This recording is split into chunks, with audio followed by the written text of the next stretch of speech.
हमारे यहाँ ना अपराध को अधिकार और अधिकार को अपराध माना जाता है। जैसे कि हम महिलाएं जब भी अपने विचार रखती हैं, यानी अपनी बात को सामने रखती हैं, ये हमारा अभिव्यक्ति की आज़ादी यानी कि हमारा अधिकार है। उससे हमारा पुरुष समाज अपराध की नज़र से देखता है कि इस महिला ने कैसे अभिव्यक्ति की आज़ादी का इस्तेमाल कर लिया, यानी इस महिला ने कैसे अपने विचार को हम लोगों के सामने रख दिया। उदाहरण देख लीजिए, नेहा सिंह राठौर, उन्होंने सिर्फ और सिर्फ अपने विचार रखे, अन्याय के खिलाफ आवाज़ उठाई और गलत के खिलाफ आवाज़ उठाई, उन्होंने सवाल पूछे और उन्हें जेल तक पहुंचा दिया गया।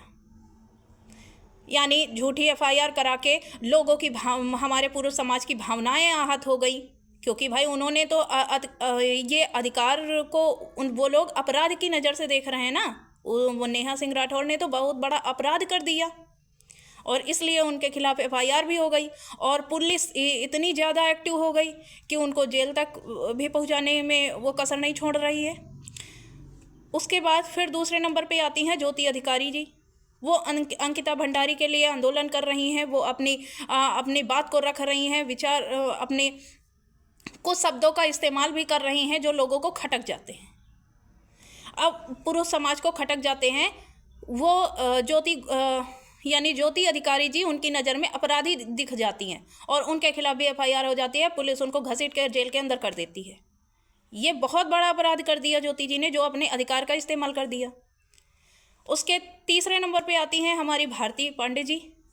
भारती पांडे जी भी अंकिता भंडारी के लिए आंदोलन कर रही थी, मंच पे अपने विचार रख रही थी, लेकिन उनके विचारों से कुछ लोग असहमत हो गए, तो फिर उन्हें वो यानी ये भारती जी का अधिकार उन्हें अपराध नज़र आ रहा है और उनके खिलाफ भी झूठी एफआईआर की जा रही है। उनके खिलाफ भी इतने सारे एफआईआर करके उनको भी जेल पहुंचाने की कोशिश पूरी तरीके से की जा रही है, क्योंकि भारती जी ने भी अपनी अभिव्यक्ति की आज़ादी के अधिकार का उन्होंने यूज़ किया, यानी उन्होंने इसे अपना अधिकार समझ लिया। लेकिन ये तो हमारे पुरुष समाज की नज़र में ये अपराध है ना, महिला अगर अधिकार का ये इस्तेमाल कर रही है तो। फिर चौथे नंबर पे आती हैं हमारी ज्योति गोयल जी, जिन्होंने एक 23 साल की महिला की मदद की और 23 साल की महिला की मदद की, यानी उन्हें संरक्षण दिया। उनके खुद के उस महिला के खुद के घर में उनके खुद के घर के बाप भाई जैसे पुरुषों से उन्हें खतरा था, उस महिला ने खुद ही बताया और एफआईआर लिखी, जो कि बयान की। और ज्योति गोयल जी का अपराध सिर्फ इतना कि उस 23 साल की बालिग महिला की मदद की और उन्हें संरक्षण प्रदान कराया। इसलिए ज्योति गोयल जी को भी धमकी भरे, जान से मारने की धमकी भरे कॉल आ रहे हैं और उनके खिलाफ भी एफआईआर कराने की पूरी कोशिश की जा रही है कि ज्योति जी को भी जेल पहुंचाने की कोशिश पूरी तरीके से हो रही है। यानी ये सारी महिलाएं, हम सभी महिलाएं, ये सारी महिलाएं उदाहरण है इस चीज़ का कि जहाँ पर वो अपना अधिकार, यहाँ पर वो ये किस अपराध में भाई वो सब जेल जाने की नौबत आ रही है, या फिर किस आधार पे आप लोग उन्हें जेल पहुंचाने की कोशिश कर रहे हैं और पुलिस भी उन्हें जेल पहुंचा रही है। क्योंकि हमारा विचार व्यक्त करना, हमारे किसी की मदद करना और किसी महिला के सपोर्ट में उसका समर्थन देना, उसके लिए न्याय मांगना, ये सारी चीज़ें हमारे पुलिस प्रशासन को भी, हमारे सरकार को भी अपराध नज़र आ रही हैं, क्योंकि महिलाएं ये सब बोल रही हैं। अब 5वें नंबर पर एक और महिला का मैं नाम लेती हूँ, तनुप्रिया जी का। तनुप्रिया का अपराध सिर्फ इतना था कि उन्होंने अपनी पसंद से, यानी अपनी मर्जी से अपना जीवन साथी चुनने की कोशिश की, यानी चुनने का प्रयास किया। और उनके सगे बाप क्या होते हैं कि वो अपने ही दामाद को, यानी अपनी ही बेटी के पति को की हत्या कर देते हैं। यानी वो हत्यारा बाप, उसका ये हत्या करना उसका अधिकार है, उसके खिलाफ कोई पुरुष समाज नहीं आवाज़ उठा रहा है, जबकि वो तनुप्रिया के खिलाफ आवाज़ उठा रहा है। तनुप्रिया ने जो इस अधिकार का इस्तेमाल किया ना कि हमें अपना जीवन साथी चुनने की स्वतंत्रता है, हमें अधिकार है, हम बालिग हैं तो, लेकिन हमारे पुरुष समाज को ये बर्दाश्त नहीं है, क्योंकि हम महिलाएं हैं, हमारा अधिकार उन्हें अपराध नजर आता है। लेकिन वहीं पर पुरुष अपनी बहन बेटी की हत्या कर सकता है, वो उनका अधिकार नजर आता है हमारे पुरुष समाज देश को। और वो खुले आम, आप किसी भी पोस्ट पे जाके देख लीजिए, किसी भी घर पे जाके देख लीजिए, जहाँ पर महिला ने जरा सा भी अपने विचारों का इस्तेमाल रखने की कोशिश की या अपने बाप भाई के खिलाफ यानी विरोध में जाने की कोशिश की, यानी अपने अधिकारों का इस्तेमाल करना चाहा, वहाँ पर उसे खुलेआम उसको रेप करने की धमकी जैसे गालियाँ सरेआम दी जाती हैं बाप भाइयों के द्वारा। अब बाप भाइयों के द्वारा वो गाली दी जाती हैं, वो उनका अधिकार है, यानी अपनी ही बहन बेटी को रेप करने की धमकी जैसी शब्दों का इस्तेमाल करना, ऐसी गालियां देना उनका अधिकार है। और तब किसी पुरुष समाज को ऐसा नहीं लगता है कि ये अपराध कर रहा है, इसको जेल पहुंचाना चाहिए, किसी को भी ऐसा नहीं लगता है। वही बाप भाई जब अपनी ही बेटी का बहन की हत्या कर देता है, तब भी किसी पुरुष समाज को ऐसा नहीं लगता है कि इसने कोई अपराध किया है। उसे इसी नज़र से देखा जाता है कि वो बाप भाई का अधिकार था हत्या करना, रेप करना, रेप की धमकी देने जैसी गालियां देना, ये हमारे यहाँ के पुरुषों का अधिकार है। हमारे पुलिस प्रशासन को भी ऐसा ही लगता रहता है।